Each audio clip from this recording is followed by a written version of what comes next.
semoga mendapat berkat dari Allah Subhanahu wa Ta'ala.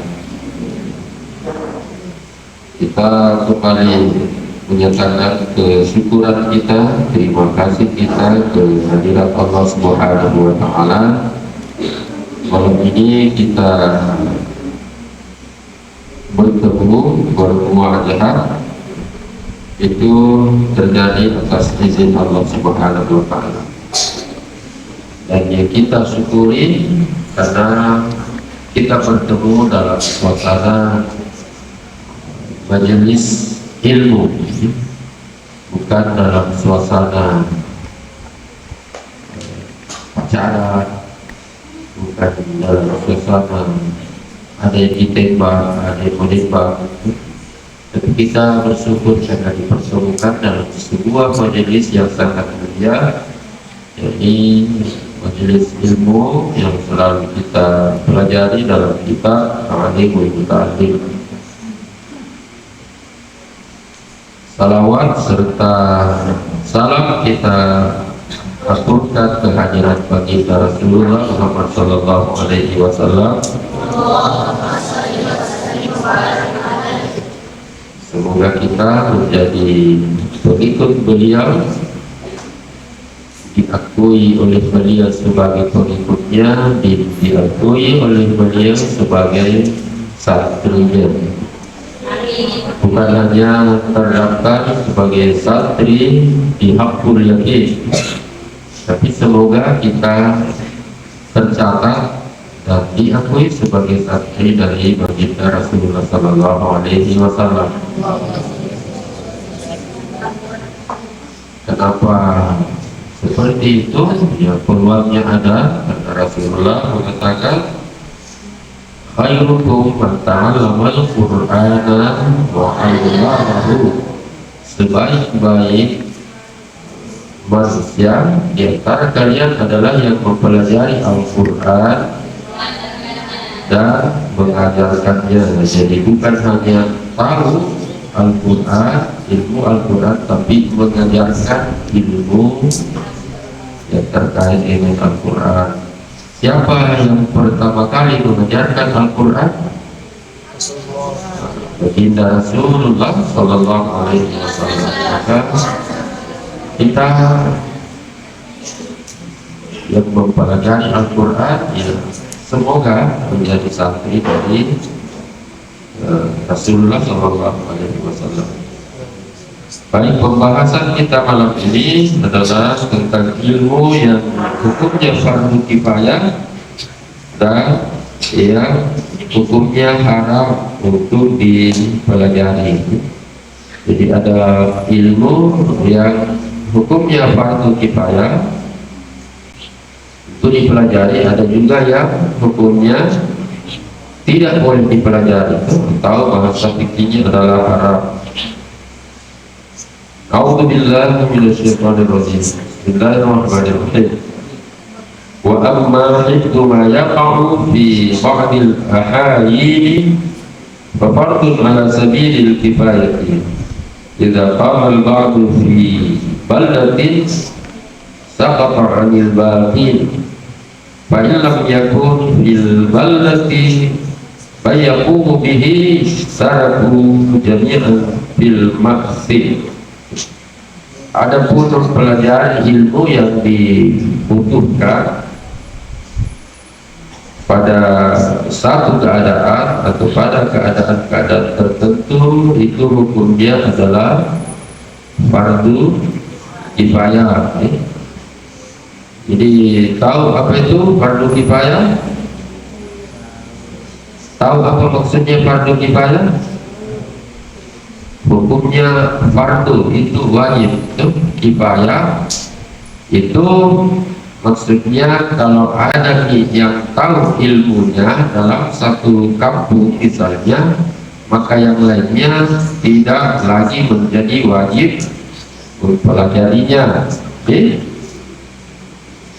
Misalnya ilmu mengobati luka yang jelek, misalnya contohnya kalau ada yang tahu satu orang dua orang, maka kewajiban yang lain itu tidak berlaku lagi, tidak menjadi wajib lagi bagi yang lain karena sudah ada nih. Contohnya juga salat jenazah, hukumnya fardu kifayah, tapi mensolati orang yang belum jadi jenazah orang tidak boleh. Masa yang disalati itu adalah orang yang sudah meninggal. Kalau orang belum meninggal, dia masih wajib salat, belum wajib disalati.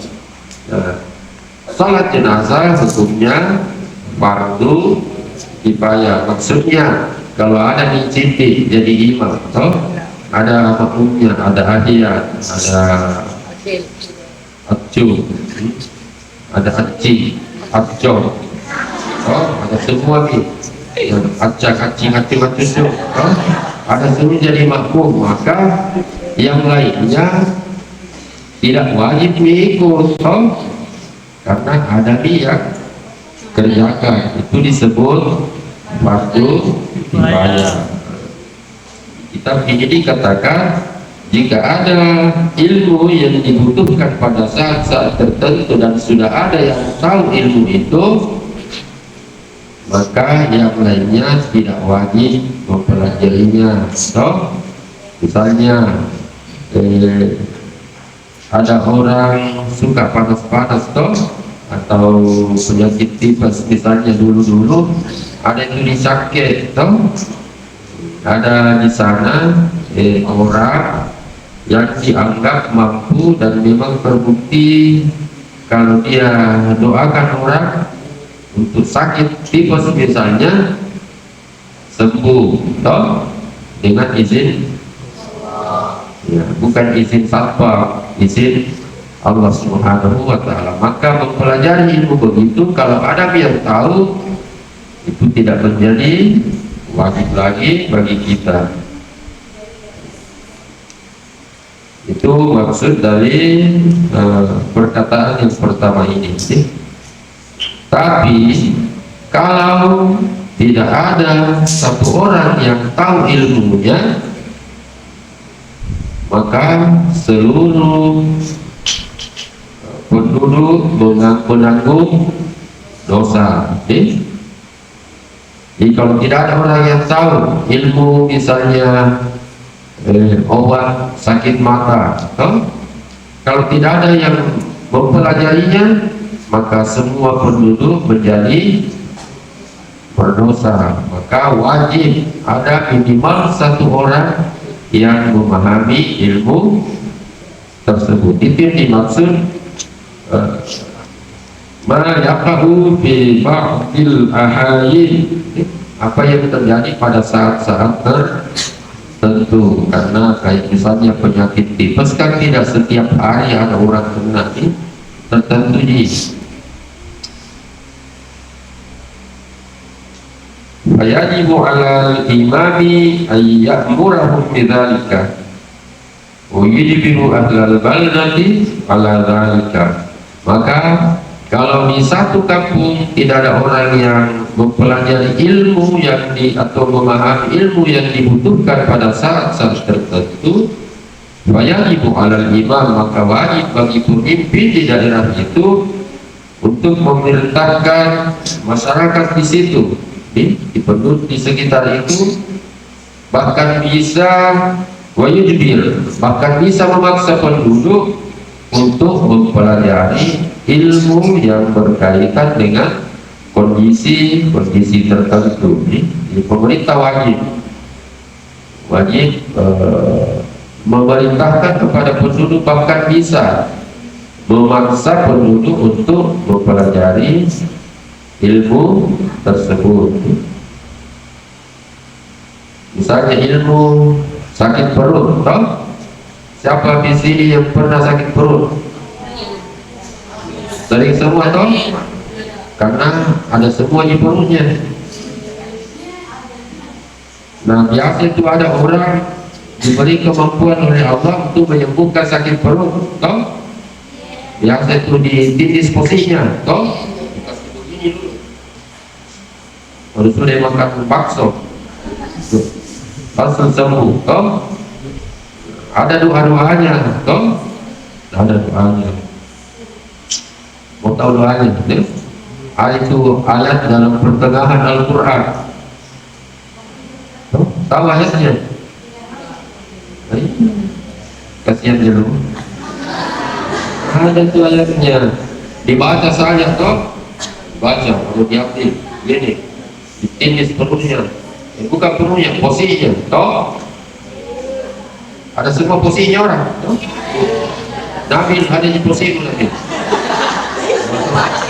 Saya kan bahaya itu kalau ada posisinya, berarti dari foto minta dipusatnya dulu kan, toh. Jadi dibaca itu wal yatalaqqaf wala yushhiran nabiku ada. Oh itu obatnya itu. Kemudian Allah terpilih surat itu. Bukan berarti kata baca-bacanya, karena lebih sakit waktu dititis posisinya dibonceng itu. Maka hilang sakit perutnya. Jadi itu. Dan wal yatalaqqaf itu pertengahan itu. Al-Quran. Kenapa diambil di pertengahannya kalau Quran? Karena posisi itu pertengahannya di tubuhnya manusia. So, manakah yang paling tengah dalam tubuh tak? Posisi itu? Iya, maka diambil togi yang pertengahannya Al-Quran. Karena Al-Quran itu syifa'un wa rahmatun. Dia menjadi obat dan menjadi rahmat bagi manusia. Jadi kalau mengobati orang, mendoakan orang, pakailah ayat-ayat dari Al-Quran Al-Karim.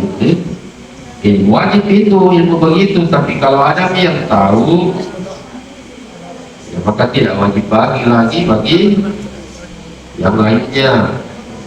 Nah kalau di satu kampung tidak ada satu orang pun yang tahu ilmu sakit, mengobati sakit perut, maka pemerintah wajib bahkan bisa memaksa penduduk untuk mempelajari ilmu itu. Kalau sakit hati, bagaimana ilmunya? Toh? Obati hati kita, toh? Salawat, bil. Kalau ini bukan sakit hati, kalau retak hatinya, bagaimana? Atau hancur hatinya, kalau retak kan bisa dilem. Pakai apa itu? Pakai salawat, pakai apa? Kalau hancur di hati berkeping-keping, seperti hancurnya hatinya Hinata seandainya tidak dipersabikan oleh Naruto, itu pecah hati seandainya tidak terjadi begitu. Jadi wajib ada satu orang yang mengetahui itu. Baqilah bi anna ilma ma yaqa ala nafsi fi jami'il ahwali bi manzilati ta'am la budda li kulli wahidin min zalik. Bahkan kemudian dikatakan bahwa ilmu atau pengetahuan yang terkait dengan diri sendiri dan dibutuhkan diri itu diibaratkan seperti makanan, maka harus dilakukan oleh setiap orang. Maka sebenarnya ditegaskan lewat kalimat ini oleh guru kita dalam kitab ini bahwa ilmu misalnya obat sakit perut, karena jangan sampai kita sakit perut tidak butuh orang lain, itu seperti ibaratnya adalah makanan. Makanan itu adalah kebutuhan yang pokok atau tidak pokok. Kebutuhan pokok berarti setiap orang sebenarnya harus belajar, harus punya ilmu yang dibutuhkan pada saat-saat tertentu. Misalnya obat sakit kepala, toh biasa semua sakit kepala. Ya, berarti kalau biasa sakit kepala berarti tidak cocok pakai kepala. Sakit kepala kalau ada kepala. Nah, bagaimana caranya kira-kira obat sakit kepala? Kalau sakit kepala tak, ada itu obatnya. Pertama, kalau buang air besar orang, BAB istilahnya guys, guys, BAB itu buang air busuk, buang air yang besar sekali, air yang besar, bukan besar, sudah besar karena saking besarnya itu dibilang besar. Itu kira-kira hidung mana yang mencium bau-bau, bau busuk dan bau harum? Hidung sebelah mana? Kiri atau kanan? Dan ada bilang kanan, ada bilang kiri. Karaoke namanya itu, kanan kiri oke. Oke. Sudah kanan, kiri lagi. Oke. Karaoke. Yang mana? Kanan atau kiri? Karena kalau gitu coba-coba nih, kalau yang bilang kanan, kalau yang bilang hidung sebelah kanan yang cium bau busuk, tutup yang sebelah kanan, tutup kiri saja, kalau yang bilang kiri, tutup di sebelah kiri, nah, kalau ditutup, nah ternyata tidak diciumi bau, nah, berarti cocok itu. Kalau ditutup kiri misalnya dan tidak dicium bau, berarti itu yang cocok, ya, salah satu penyebab sakit kepala itu, banyak mencium kotorannya sendiri, apalagi BAB-nya orang lain pergi mencium, bisa sakit kepala, hilang kepalanya. Itu obatnya, bukan obat itu penangkal. Makanya itu kalau buang orang BAB jangan sembarang dibuang bro, jangan, karena itu berdampak kepada diri sendiri, Yang kedua, kalau masuk di WC, apa itu WC? Mamam. Apa? Bisa tempat membuang itu, kaki kiri dulu masuk, kaki kiri masuk, supaya apa? Itu kaki kiri berhubungan dengan jantung, berhubungan dengan jantung. Kemudian kalau sudah BAB, dicuci dulu kaki, disiram dulu kaki. Kalau langsung tidak disiram kaki, itu panas yang ada di kepala tidak keluar.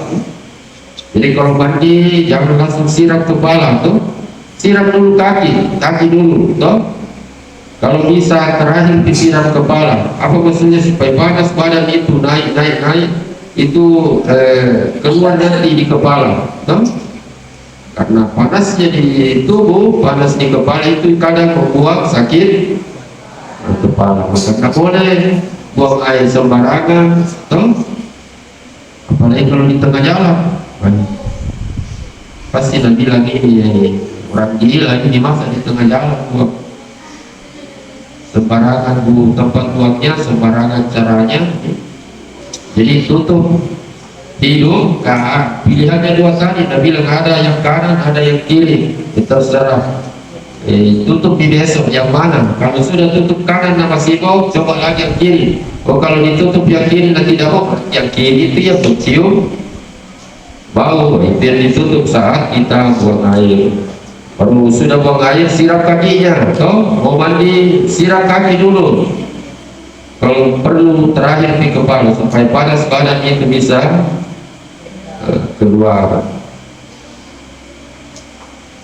Ilmu-ilmu begitu kan dibutuhkan setiap saat, kita butuhkan. Maka sebenarnya kita harus pelajari.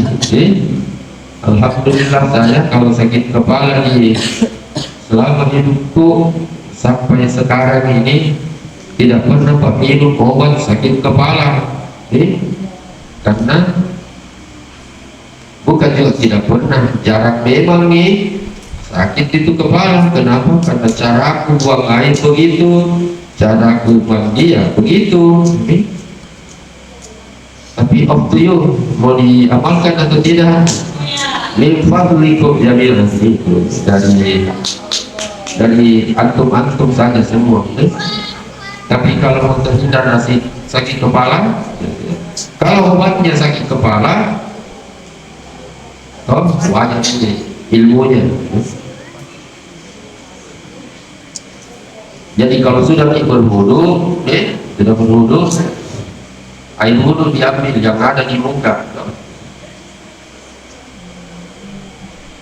baru minggu depan ini lanjut.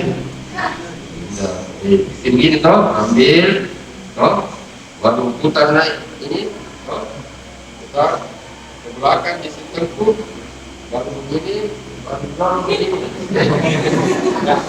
Coba nih, kenapa sakit kepala? Ada di urat di belakang sini namanya, kalau bukan saraf urat 13. Kalau jarang dikasih goyang itu sakit kepalanya urat. Bukan? Ambil air wudhunya dulu. Ini putar ke belakang baru dorong ini. Itu bagi yang sering sakit kepalanya, kerjakan, insya Allah itu dengan izin Allah sesembuh, karena urat 13 nya jarang ya. Mempelajari ilmu yang dibutuhkan pada saat-saat tertentu itu ibarat obat, dalam arti diperlukan dalam waktu yang tertentu saja.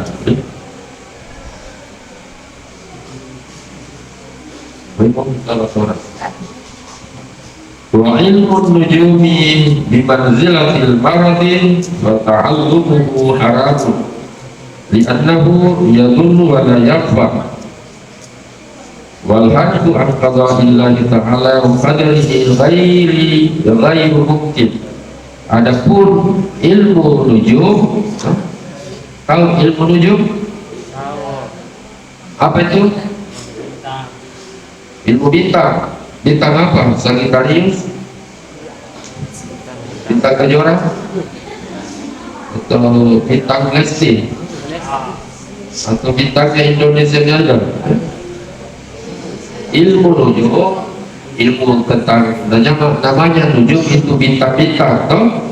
Ilmu bintang yang dipergunakan untuk meramalkan penyakit itu hukumnya haram, toh? Haram untuk dipelajari. Kenapa? Karena berbahaya dan tidak memberikan manfaat. Lagi pula menurut kita dalam kitab ini tidak mungkin seseorang dapat menghindar dari takdir Allah Subhanahu wa ta'ala.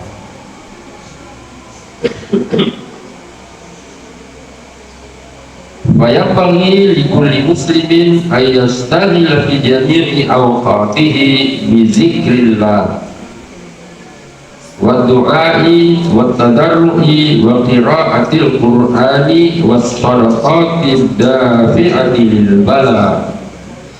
Maka sebaiknya bagi kita semua menggunakan seluruh waktu kita berzikir kepada Allah, berdoa kepada Allah, mendekatkan diri kepada Allah, membaca Al-Quran, dan banyak menebar sedekah yang menjadi perisai, yang menjadi pelindung dari segala macam mara bahaya. Inilah yang seharusnya kita lakukan. Waktu-waktu kita banyak digunakan untuk berzikir, mengingat Allah Subhanahu wa ta'ala. Jadi zikir itu banyak macamnya. Ada zikir Subhanallah, ada zikir Alhamdulillah, ada zikir Allahu Akbar, Ada zikir salawat fil qulub, salawat nariyah, kan zikir semua itu toh. Jadi salawat itu bagian dari zikir. Banyaklah berzikir, membaca Al-Quran itu juga adalah zikir. Nah, alhamdulillah kita tiap hari di sini membaca Al-Quran, toh murojaah, mengulang-ulang hafalan kita itu sama jadi membaca Al-Quran. Jadi alhamdulillah kita di sini anak-anakku sekalian, waktu kita banyak dihabiskan untuk berzikir kepada Allah Subhanahu wa Ta'ala. Kemudian berdoa, berdoa kepada Allah Subhanahu wa Ta'ala. Nah, ini tata cara berdoa. Kadang ada orang yang kurang ajar kepada Tuhannya. Lebih lagi kalau sudah salat duha, pilih Tuhan, kalau masih jauh kodok rezekiku kasih dekati, kalau masih ada di atas langit kasih turun nih. Di mana itu Tuhan pembantumu, suruh-suruhin. Siapa yang suka disuruh-suruh di sini? Tidak ada toh. Tidak enak itu kalau disuruh-suruh terus nih, toh. Bagaimana perasaannya orang tuamu kalau mau suruh-suruh? Toh? Tidak enak. Masa juga Tuhan mau disuruh-suruh? Emangnya Tuhan itu apa memang gak sepupumu kan?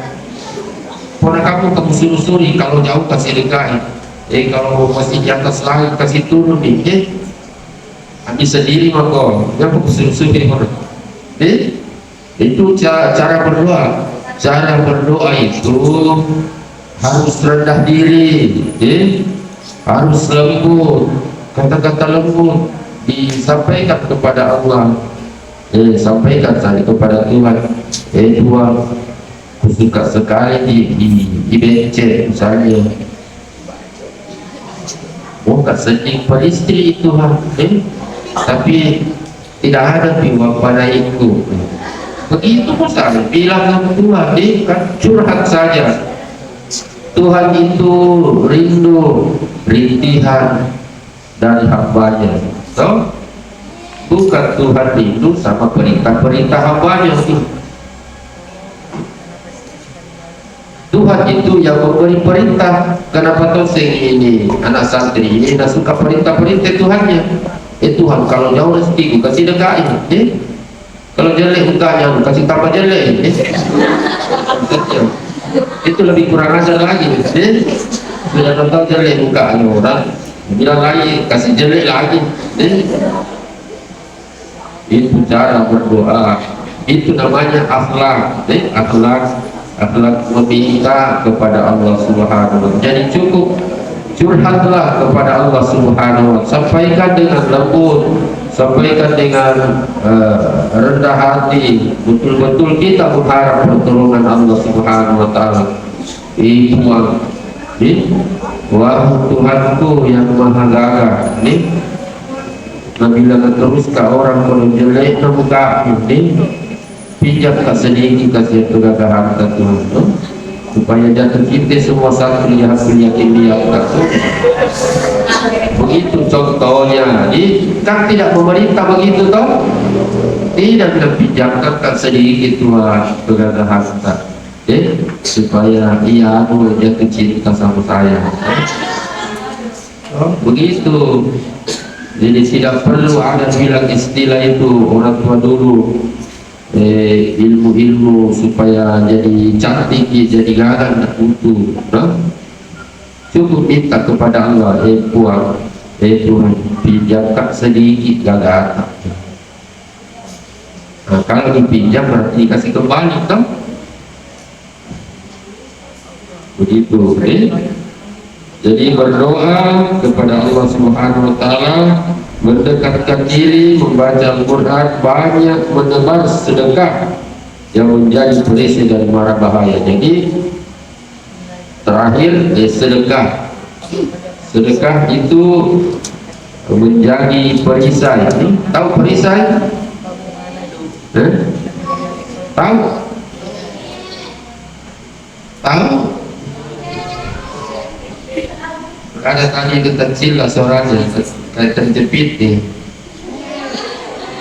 kayak kucing mobil. Jadi sedekah itu menolak mara bahaya. Kenapa menolak mara bahaya? Karena sedekah itu menjadi perisai, pelindung diri dari mara bahaya. Jadi kalau tidak mau tertimpa mara bahaya, banyaklah bersedekah. Tapi jangan bersedekah dengan barang yang tidak bagus. Bersedekahlah dengan banyak memberi barang yang bagus. Jangan biskui kadaluarsa yang sudah ada putih-putih itu di atasnya, ada biasa kayak kue bolu juga ada putih-putih, dia bilang orang bulu manukan, ada di bulu-bulu ayam di situ di atasnya, itu dikasihkan di yakso. Sakit itu perutnya, itu namanya sedekah yang tidak baik. Dia memang dikasih orang tapi barangnya tidak bagus, mencari orang itu kalau nak makan tidak bagus. Jadi bersedekah dengan yang baik-baik seperti ilmu. Saya tadi sedekah ilmu ilmu menolak sakit kepala. Saat BAB untuk lubang hidung, sudah BAB cuci kaki, siram kaki. Kemudian kalau sudah berwudu, ada gerakan Naruto, ada gerakan mengunci segel, mengunci segel atau membuka segel. Itu namanya sedekah yang baik, ilmu. Kalau ilmu itu selalu dimanfaatkan, itu namanya ilmu yuntafa'u bihi, ilmu yang baik dan digunakan oleh orang, maka pahala atau kebaikannya akan mengalir terus kepada orang yang mengajarkannya. Pasti di sini ada yang sering sakit kepala, ada, makanya keluar tadi ilmu obat sakit kepala. Karena kalau ilmu itu dikeluarkan, berarti ada itu yang butuhkan. Berarti di sini pasti ada yang sering sakit kepalanya, dan ada juga yang sering sakit hatinya, karena dia itu apa namanya, senter jauh, dia bilang aku mencintaimu dalam diam, atau dalam diam aku mencintaimu. Begitu ada santri begitu kan. Mudah-mudahan pelajaran kita bermanfaat, mendapat rahmat, mendapat ridha, mendapat berkah dari Allah Subhanahu wa taala. Semoga Allah mempertemukan kita kembali di jadwal selanjutnya. Hadallahu wa iyyakum ajmain. Wallahu muwaffiq ila aqwamit thoriq. Wassalamualaikum warahmatullahi wabarakatuh.